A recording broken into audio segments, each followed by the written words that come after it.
दोस्तों जय श्री कृष्ण। युद्ध का 18वां दिन चल रहा था।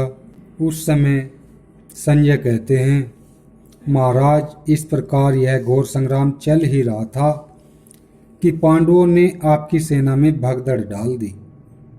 उस समय आपका पुत्र दुर्योधन बड़ी कोशिश से अपने सैनिकों को रोककर पांडव सेना से युद्ध करने लगा।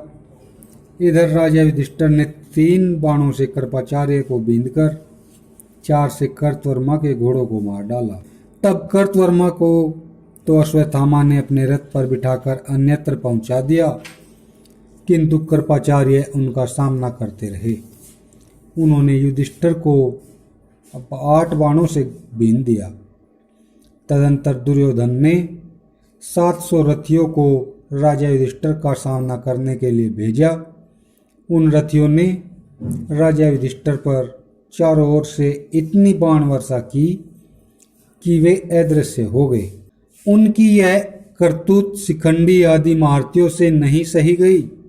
वे अपने अपने रथों पर बैठकर युधिष्ठिर की रक्षा के लिए वहां आ पहुंचे। फिर तो कौरव तथा पांडव योद्धाओं में भयंकर युद्ध छिड़ गया। इस समय शकुनी ने कौरव योद्धाओं से कहा, वीरों तुम लोग सामने से युद्ध करो और मैं पीछे से पांडवों का संहार करता हूँ। इस सलाह के अनुसार जब हम लोग पीछे की ओर बढ़े तो मद्र देश के योद्धा अत्यंत प्रसन्न होकर किलकारियां भरने लगे। इतने ही में पांडव फिर हमारे सामने आए और धनुष टंकारते हुए हम लोगों पर बाण बरसाने लगे। थोड़ी ही देर में मद्रराज की सेना मारी गई। यह देख दुर्योधन की सेना फिर पीठ दिखाकर भागने लगी। तब शकुनी ने कहा, पापियों तुम्हारे भागने से क्या होगा, लौटकर युद्ध करो। उस समय शकुनी के पास 10,000 घुड़सवारों की सेना मौजूद थी।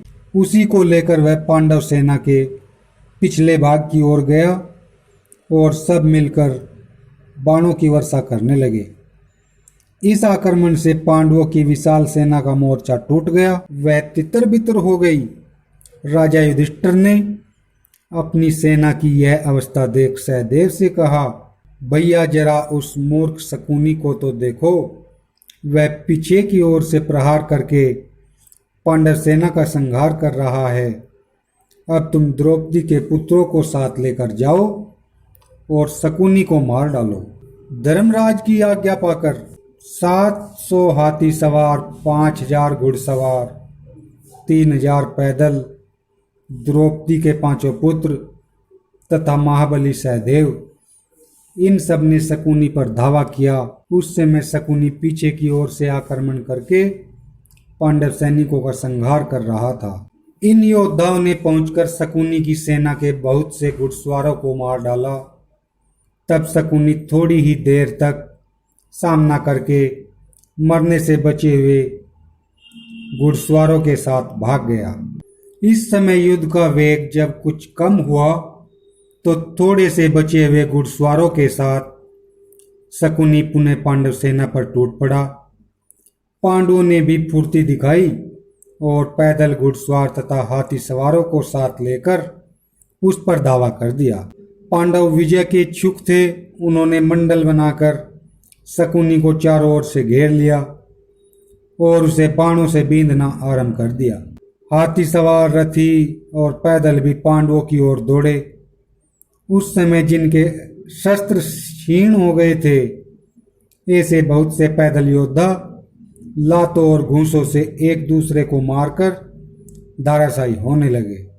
पांडव योद्धाओं ने जब अधिकांश सेना का संहार कर डाला तो शकुनी से 700 घुड़सवारों को साथ ले तुरंत दुर्योधन की सेना में पहुंचा और क्षत्रियों से पूछने लगा, राजा कहाँ है?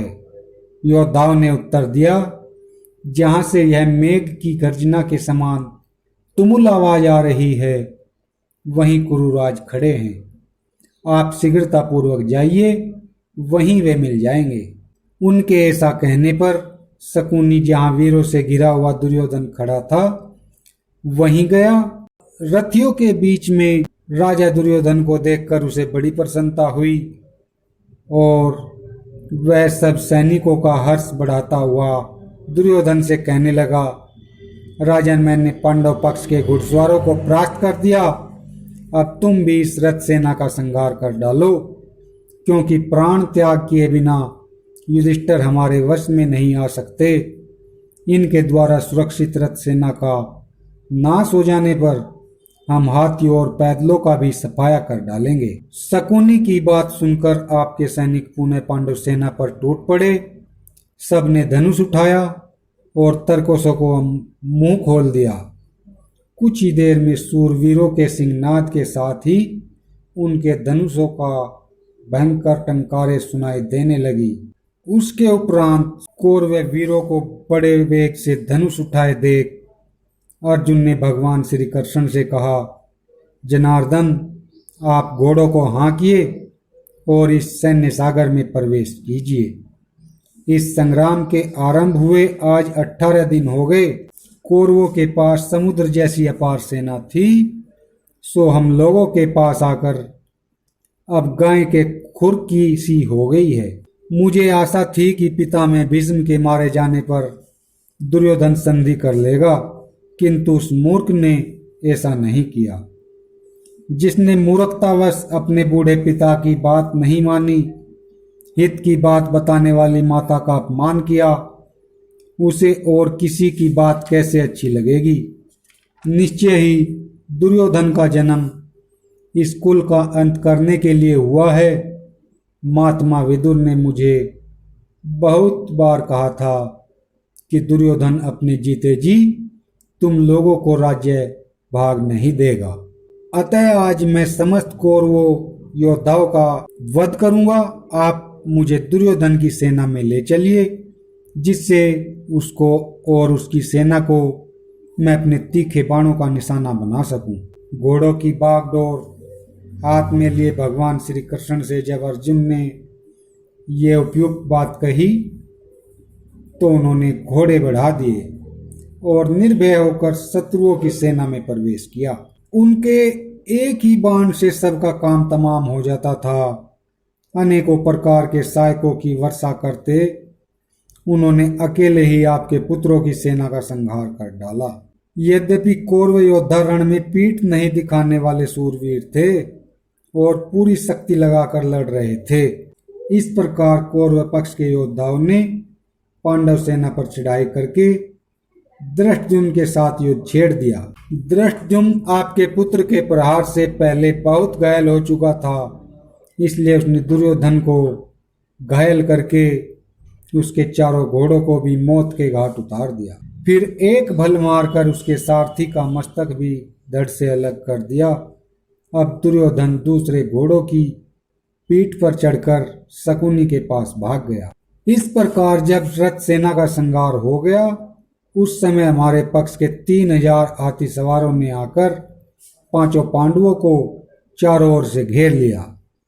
भगवान श्री कृष्ण जिनके सारथी हैं, वे अर्जुन पर्वताकार गजराजों से गिरकर उन्हें अपने तीखे बाणों का निशाना बनाने लगे। दूसरी ओर महाबली भीमसेन भी अपने रथ से कूदे और बहुत बड़ी गदा हाथ में लेकर दंडधारी यमराज की भांति उन हाथियों पर टूट पड़े। उन्हें गदा हाथ में लिए देख आपके सैनिक थर्रा उठे। उनका चेहरा फीका पड़ गया, उनके अस्त्र शस्त्र कम हो गए थे और वे चारों ओर से घिर भी गए। उनकी यह दशा देख मैं अन्य 4 महारथियों को साथ लेकर प्राणों की परवाह न करके पांचालों की सेना से युद्ध करने लगा, किंतु अर्जुन के बाणों से पीड़ित हो जाने के कारण वहां से हम पांचों को भागना पड़ा। तब सेना सहित धृष्टद्युम्न के साथ हमारी मुठभेड़ हुई, किंतु द्रुपद कुमार ने हम सब लोगों को परास्त कर दिया। वहां से भागकर जब हम दूसरी ओर आए तो महारथी सात्यकी दिखाई पड़ा। वह बिल्कुल पास आ गया था। मुझे देखते ही उसने 400 रथियों के साथ दावा कर दिया। धृष्टद्युम्न के चंगुल से किसी तरह निकला तो सात्यकी की सेना में आ फंसा। थोड़ी देर वहां बड़ा भयंकर संग्राम हुआ। सात्यकी ने मेरी सारी युद्ध सामग्री नष्ट कर दी और मुझे भी पकड़ लिया।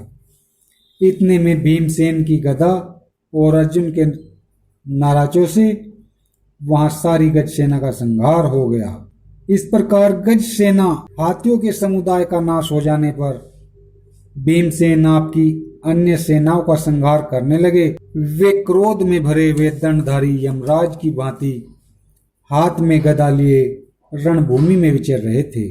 उस समय ढूंढने पर भी जब दुर्योधन का कहीं पता न लगा तो मरने से बचे हुए आपके पुत्र भीमसेन पर टूट पड़े। तब भीमसेन ने पुनः अपने रथ पर चढ़कर आपके पुत्रों के मर्म स्थलों में तीखे बाणों का प्रहार किया। यह देख श्रुतर्वा कुपित हो उठा और उसने भीम को 100 बाण मारे। अब भीमसेन का क्रोध और भी बढ़ गया। उन्होंने आपके पुत्र जैत्र, भूरिबल और रवि इन तीनों को अपने तीखे बाणों का निशाना बनाया। श्रुतर्वा ने जब देखा कि भीमसेन ने अकेले ही मेरे बहुत से भाइयों का काम तमाम कर डाला तो अमरस में भरकर धनुष की टंकार करता हुआ वह उन पर टूट पड़ा। जिस समय भीमसेन आपके पुत्रों का संहार कर रहे थे उस समय आपके सैनिकों का उनकी ओर आंख उठाकर देखने का भी साहस नहीं होता था।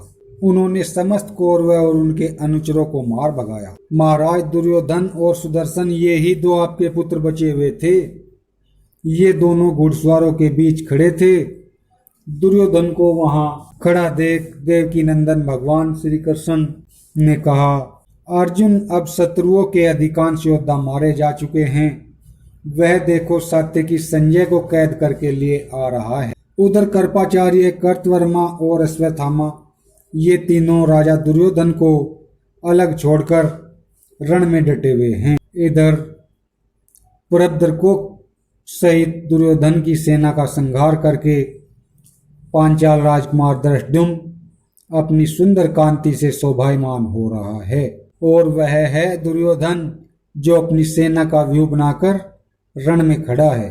अर्जुन, कौरव पक्ष के योद्धा तुम्हें आया देख जब तक भाग नहीं जाते उसके पहले ही दुर्योधन को मार डालो। इसकी सेना बहुत थक गई है, अतः इस समय आक्रमण करने से यह पापी छूट कर जा नहीं सकता। श्री कृष्ण की बात सुनकर अर्जुन ने कहा, माधव, धृतराष्ट्र के सभी पुत्र भीमसेन के हाथ से मारे जा चुके हैं। ये 2 अभी बचे हुए हैं, ये भी रह नहीं जाएंगे। आप घोड़े बढ़ाइए, मैं सबको अभी मारे डालता हूँ। अर्जुन के ऐसा कहने पर भगवान ने दुर्योधन की सेना की ओर घोड़े बढ़ाए। भीमसेन और सहदेव ने भी अर्जुन का साथ दिया। उस समय परस्पर प्रहार करते हुए दोनों दलों के योद्धाओं में कोई अंतर नहीं रह गया। दोनों सेनाएं मिलकर एक सी हो गई। बोलो जय श्री कृष्ण।